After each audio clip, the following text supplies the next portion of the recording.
YCP సర్కారుపై పోరాటాన్ని TDP జనసేనలు తీవ్రం చేయనున్నాయి. ఇందుకోసం త్వరలో జరిగే రెండు పార్టీల సమన్వయ కమిటీ సమావేశంలో కార్యాచరణను సిద్ధం చేయనున్నారు. ఇక నుంచి జరిగే ఏ కార్యక్రమంలోనైనా రెండు పార్టీల శ్రేణులు పాల్గొనేలా చూడనున్నారు. వైసీపీ సర్కారుపై పోరాటాన్ని టీడీపీ జనసేనలు తీవ్రం చేయనున్నాయి. ఇందుకోసం త్వరలో జరిగే రెండు పార్టీల సమన్వయ కమిటీ సమావేశంలో కార్యాచరణను సిద్ధం చేయనున్నారు. ఇక నుంచి జరిగే ఏ కార్యక్రమంలోనైనా రెండు పార్టీల శ్రేణులు పాల్గొనేలా చూడనున్నారు.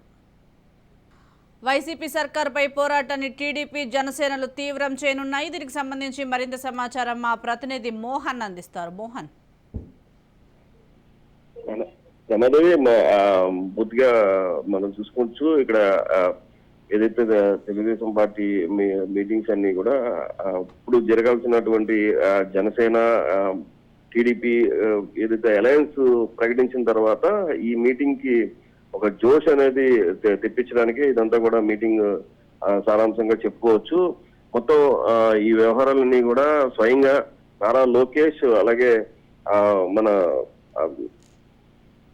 జనసేన అధ్యక్షులైనటువంటి పవన్ కళ్యాణ్ వీళ్ళిద్దరూ కూడా రాజమండ్రి కేంద్రంగా ఇదంతా కూడా ఈ మీటింగ్ స్టార్ట్ చేయడం అనేది మొత్తం అందరూ కూడా ఈ మీటింగ్ లో ఏం జరుగుద్ది 23వ తారీఖున ఏం జరుగుద్ది అనే అంశం మీద అందరూ కూడా కేంద్రీకృతమై ఉన్నారు. ఈ నేపథ్యంలో మొత్తం ఇటు వైసీపీకి ఈ విషయంలో కొంత ఇబ్బందికరమైన పరిస్థితులు కొనసాగుతాయని చెప్పుకోవాలి. అయితే వారు కూడా ఏదైతే ఇదంతా కూడా ఈ రోజు ఉదయం నుంచి కూడా వైసీపీ శ్రేణులందరూ కూడా ఈ మీటింగ్ కి సంబంధించి ఉవ్వెత్తున మొత్తం అందరూ కూడా వీళ్ళు ఎప్పుడైతే ఇలా మీటింగ్ అనే విషయాన్ని అనౌన్స్ చేసిన తర్వాత పూర్తిగా ఇదంతా కూడా కావాలని చేస్తున్నారు, టీడీపీ జనసేన వీళ్ళంతా పల్లకి మోస్తున్నారని రకరకాలైన విమర్శలు ఇప్పటికే స్టార్ట్ చేశారు. ఈ నేపథ్యంలోనే వీళ్ళిద్దరూ ఎప్పుడైతే నారా లోకేష్ పవన్ కళ్యాణ్ ఇద్దరు కూడా మీటింగ్ లోనే ఏ విషయాల్లో ఎక్కడెక్కడ మనకి ఈ పొత్తులు ఉంటాయి, ఏ నియోజకవర్గాల్లో పొత్తులు ఉంటాయి అనే అంశాన్ని రేపు ప్రకటించినప్పటికీ కూడా ఒక క్లారిటీ అయితే వచ్చే అవకాశాలు ఉంటాయి. డెఫినెట్ గా అందరూ కూడా అదే వెయిట్ చేస్తున్నారు. ఎందుకంటే జనంలోకి ఒక జోష్ పెంచాలి, మొత్తం అందరూ కూడా ఉమ్మడి కార్యాచరణ అయితే సిద్ధం చేయాలి.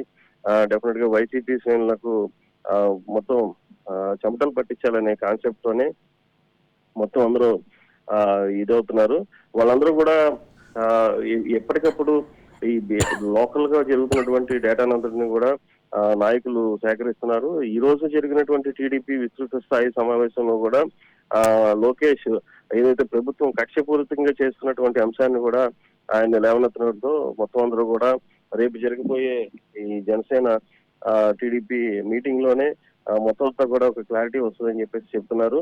ఈ నేపథ్యంలో మొత్తం ఇటు భువనేశ్వరి కూడా రాజమండ్రిలోనే ఉండి ఇక్కడి నుంచే మొత్తం కార్యక్రమాలన్నింటినీ కూడా నిర్వహించడంతో పూర్తిగా ఈ సినారియో అంతా కూడా రాజమండ్రి కేంద్రంగా స్టార్ట్ చేసినట్లుగా చెప్పుకోవచ్చు. ఇదంతా మనం 23వ తారీఖు సాయంత్రానికి ఏం చెప్తుందనే అంశాన్ని మాత్రం ఒక మేము ఎదురు చూస్తున్నారు ఈ టీడీపీ శ్రేణులు కావచ్చు, అటు జనసేన శ్రేణులు కావచ్చు. రామాదేవి. Thank you Mohan.